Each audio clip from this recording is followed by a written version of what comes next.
So this is NEAP 2015 Exam 1 Question 8, and this is a transformation problem, but it's a tricky transformation problem because we're used to seeing transformations from something simple like 1 over x squared being transformed into something complex.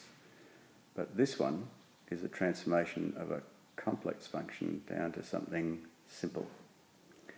It's further complicated by the fact that the transformation matrix, there's really a dilation there, and there's a couple of translations here, but because of these brackets, the translations happen first.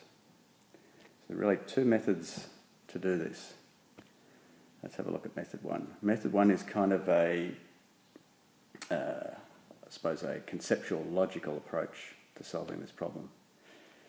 So again, we'll have a look at this complex function is being transformed to 1 over x squared.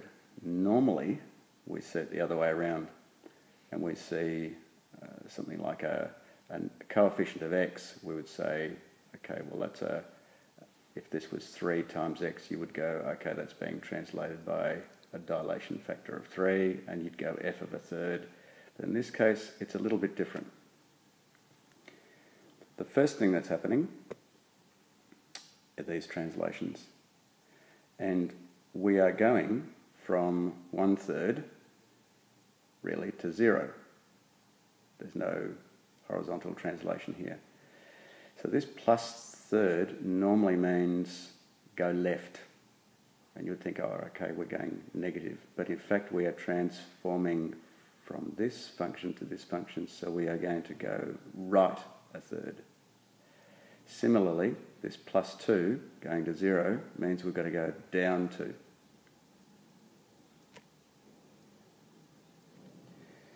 Then, you can see from this matrix, first the translations happen and then the dilations, and that's a dilation, that A there is a dilation from the y-axis.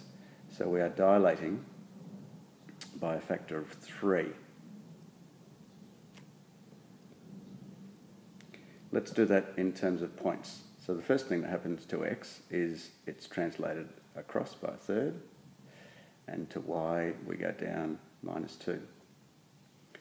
Then the dilation happens. So we dilate by a factor of 3.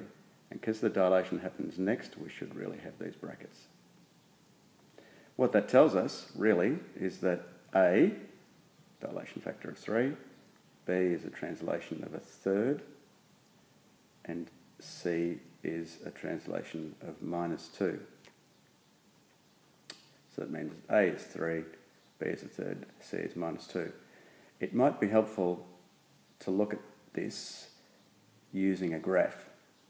You wouldn't do this in the exam, but it helps to illustrate using a graph.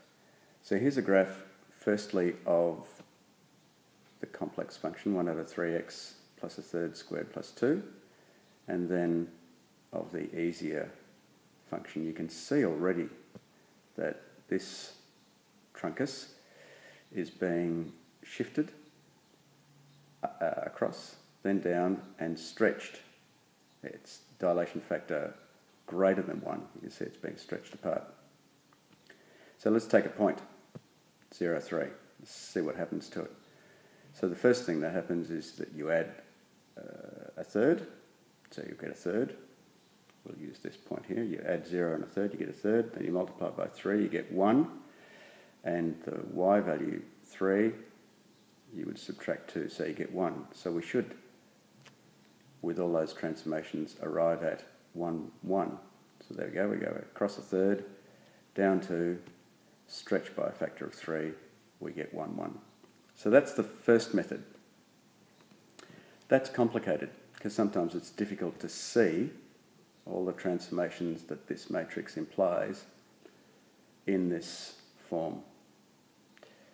There's a relatively simpler way, depending on which way and how you feel about matrices, and that is to indeed use matrices. So let's have a go at method 2.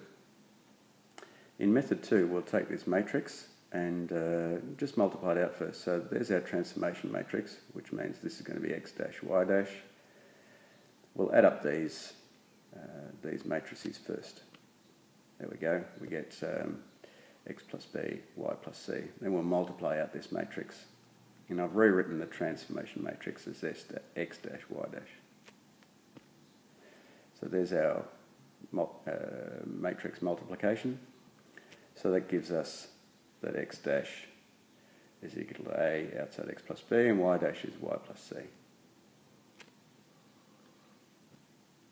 Now we're transforming from this function to this function. So our transformation matrix, our transformed y and transformed x, would look like this. So what we need to do now is just substitute what these values actually are. So we'll substitute, and we get y plus c equals all of that rubbish. We make that a bit simpler by just subtracting c from both sides.